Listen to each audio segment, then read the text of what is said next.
popujt latin janë të prirur të besojnë më tepër në fantazma, në shpirta, në ekzistencat e të tjera mite. Sipas sociologëve është një fenomen shoqëror që lidhet me nevojën e njerëzit për anën shpirtërore, për t'i japë kuptim jetës edhe me vënë një rend në jetën e tyre.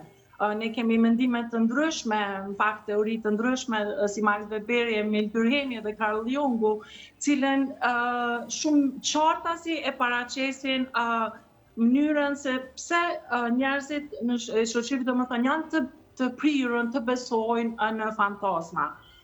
Nëse më jepni një lutem pakës kohën, shumë shpejt do t'ju sqaroj edhe për publikun, Max Weberi për shembull thotë që lindin si reagim ndaj krizave apo luftrave, humbjeve, ku logjika nuk mjafton për me zëvendësu ose me shpjegu dhimbjen që njeriu e përjeton. Po ashtu Emil Durkheimi, fantazmat ai i thotë që në fakt shumë qartazin ato që është shkak i frikës. Është kjo frikë, produkt i frikës kolektive nga vdekja, në të cilën për me rujt një kohezion social.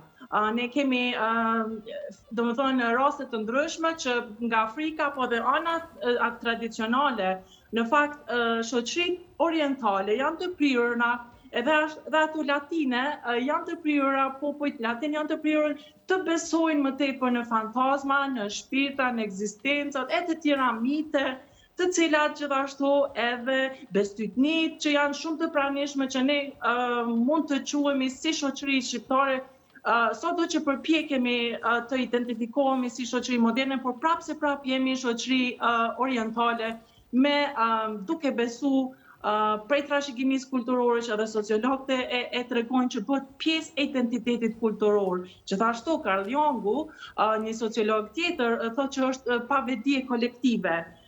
Mitet, ëndrat, tregimet e pashpjegueshme domethënë të konflikteve e çojnë deri te ajo kjo frikë, produkt i frikës kolektive.